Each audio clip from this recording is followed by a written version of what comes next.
One stone will be left upon another. It will all be thrown down. This is a story about one community's prophetic vocation to hold space for their homeless and impoverished neighbors amidst an ever-growing gentrification project that booms around them in Corktown, Detroit. St. Peter's Episcopal Church has been serving the homeless community in Corktown since the Great Depression. With recent developments creeping closer to the church, the parish is finding clever ways to push back against some of the cynical and indifferent attitudes of Corktown's developers and their new neighbors of high socioeconomic status. This is the story. These are the witnesses. Will the circle be unbroken by and by, Lord, by and by? There's a better Spin of a group of youth ginning up tin cans and grins into wireless platforms and neighborhood designs, the uncouth beginning of all things returning like Abel pronouncing an end on Babel, and Babylon falling to the tune of a backbeat rhyme of hip-hopping rhythms, jacking the flesh of Adam with an Eve-like trance of Detroit, Michigan, in drag as the Jerusalem vision of a final redemption doing time in a small building at the corner of Trumbull and the future. This is the root of the hoochie I want to drink. When the final banquet unwinds and the winds of the ancestors blow free. So let it be. As the woman said, let it be.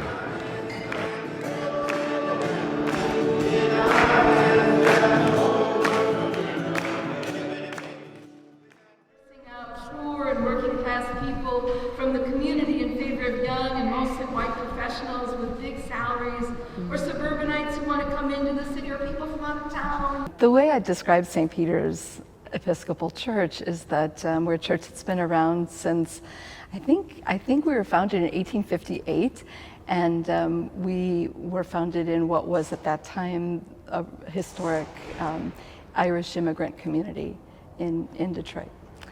And through the years, the congregation has become really identified with being a part of various social services and social movements in Detroit. St. Peter's often is the community that is willing to take a first step. We've played a role in terms both in terms of taking risks as a congregation to be able to do what we think we're being called to do in this moment, even if nobody else is doing it. Below us, as we're meeting, is the Manna Community Meal Soup Kitchen. It's a Catholic worker collaboration between St. Peter's and Day House, where every day some 400 meals are served to people, street people, who have a long history in this neighborhood as a gathering place. At the same time, that Catholic worker community is an activist community. Its activism is rooted in its connection to the poor and to low-income people and those who were otherwise expelled and excluded. And to continue to minister to street people or homeless people is kind of an act of resistance to the economic direction of the neighborhood. There's all kinds of development taking place, and there's new condominiums being built, new housing in this whole area, and the prices are going way up, and with Ford Motor Company taking over the train station and already opening up a rather large office building right at the corner of Michigan and 12th Street. They're bringing in new people into this part of the city. I've seen the change in the neighborhood. What was Old Tiger Stadium, that whole corner of Michigan and Trumbull is now huge condos. And I saw the signs, they say 400,000 and up.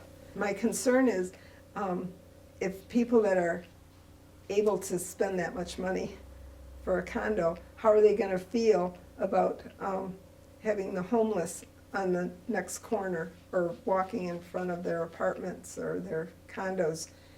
And where are they gonna go? The folks who come to the kitchen, they're residents of the community. They're part of not only Corktown's history, but Corktown's presence.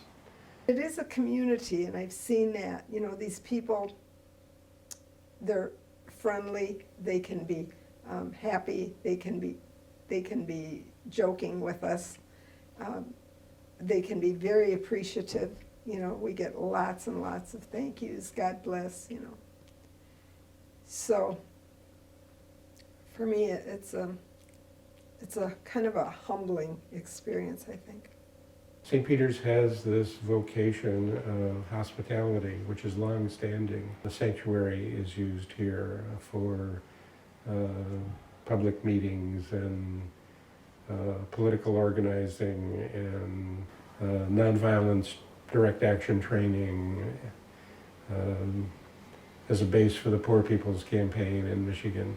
That ministry of hospitality would be pushed out, and Corktown would be the poorer for it. I was driving downtown with our friend Byron, member of this church, who's actually right now in the hospital again. I was driving downtown with him one day, about probably 6 months ago, and I said, Byron, what do you think about all of this?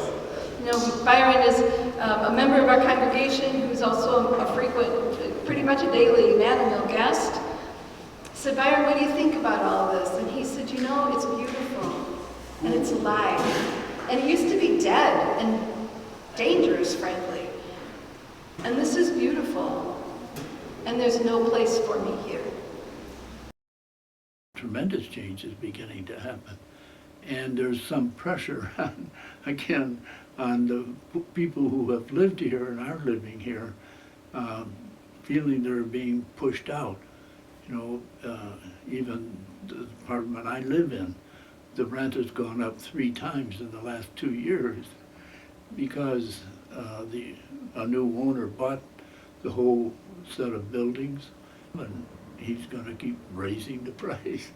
And so far it hasn't made me think about having to leave, but it will cause other people to have to leave.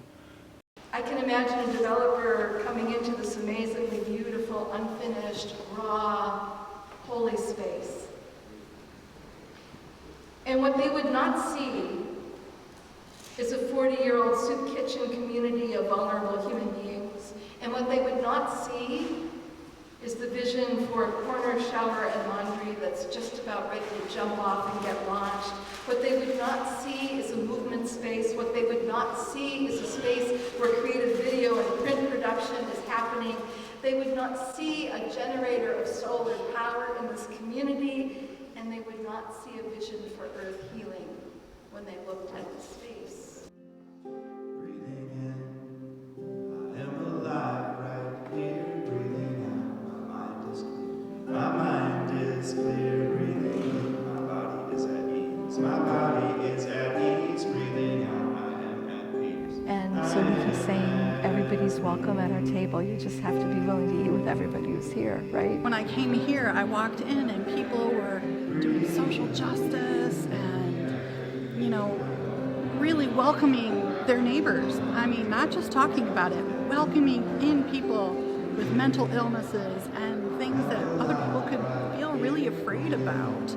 And all of a sudden here was this group. My body is at ease. Breathing out, I am at peace.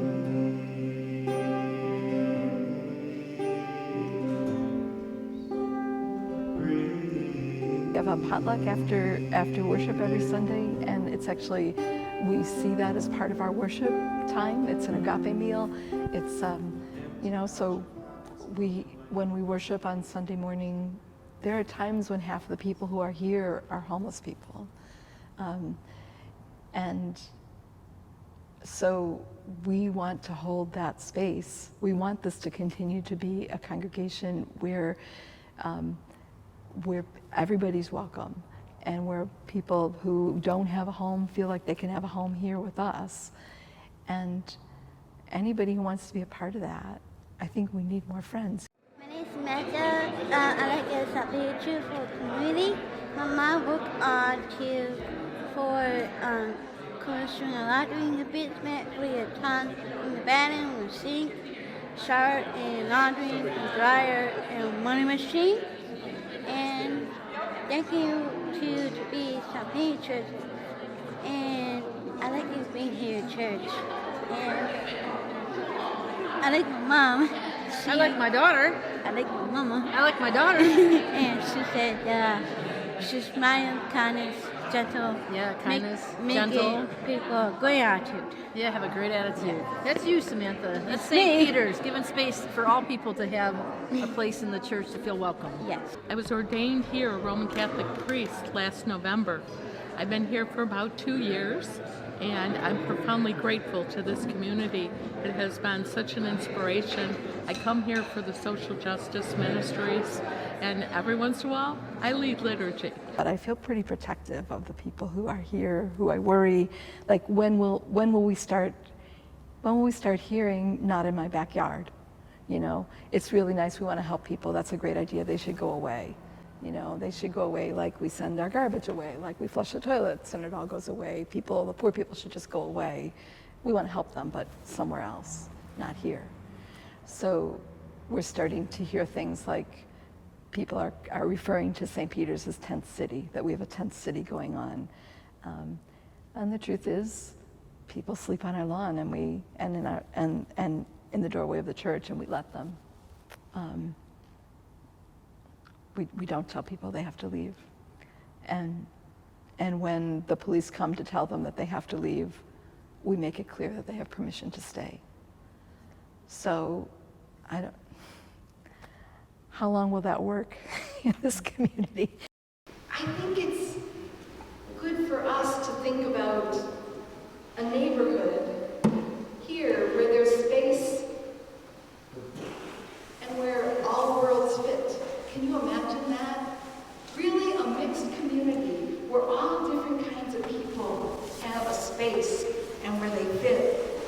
A community that includes housing for low-income people, housing that's actually affordable, gardens and food and community and home and dignity and even joy for all different kinds of people. If you can imagine that, then you're starting to see like God sees. You're starting to hope like God hopes. It's one developer that's working on it, and it's basically they are developing the land all around St. Peter's. They want St. Pete. They would prefer to buy. I mean, the developers said, we would like to buy you. Well, we're not for sale. We're David facing Goliath. I mean, we just are. I keep thinking of that song, you know, you put one foot in front of the other and lead with love.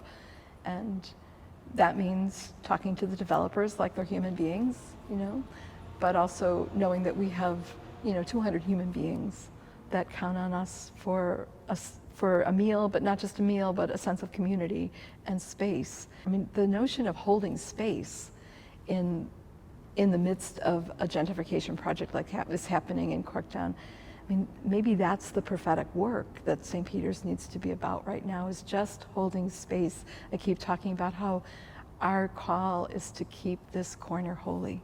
What does that mean in these days? You know?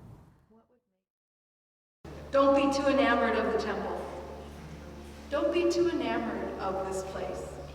It's not about holding on to this holy place forever or about anyone's ego in that struggle. It's about how we live as this whole thing is falling to pieces, you know? Who are we? Who will we be? Who will we follow? With whom will we stand? For whom and with whom will we speak and serve and struggle? So I think that there's a way in which we need to sort of push back, right, and creatively push back. What we're talking about is developing designing a banner that hangs up on the front of St. Peter's and will say, not for sale since 1858. Open house every Sunday, 10:30. I was standing on the corner of Michigan Avenue and Trumbull when I saw the rich good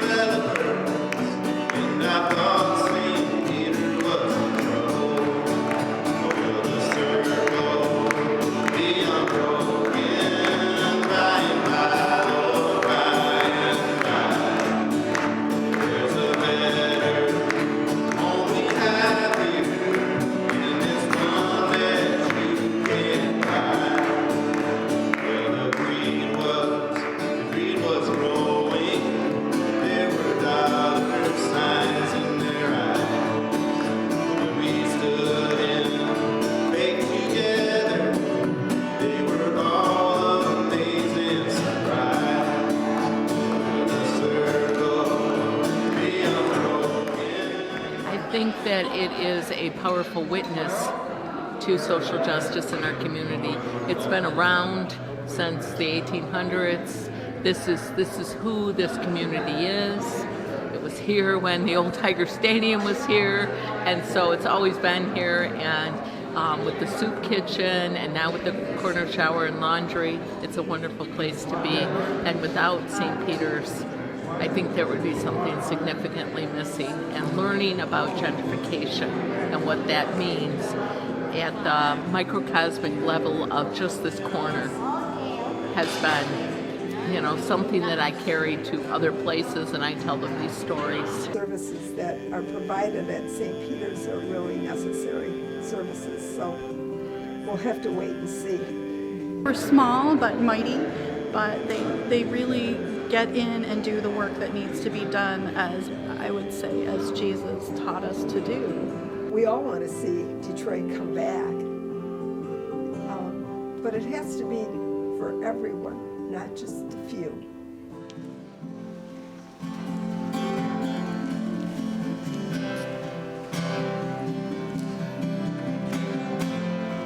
There's this way of coming home. Which is a beautiful message we share in this meal together. Opening the door to wisdom and grace. Way of coming home to a safe and loving place.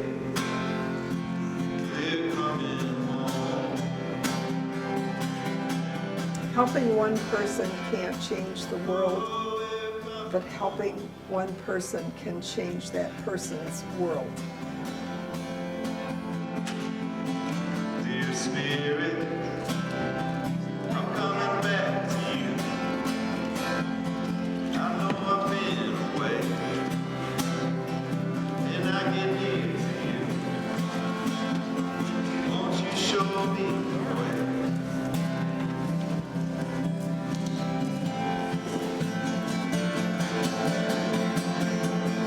Oh, this way of coming home.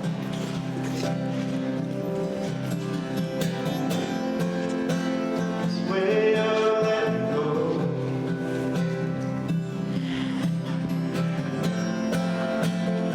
Opening the door to wisdom and grace. Way of coming home to a safe and loving place. We're coming home.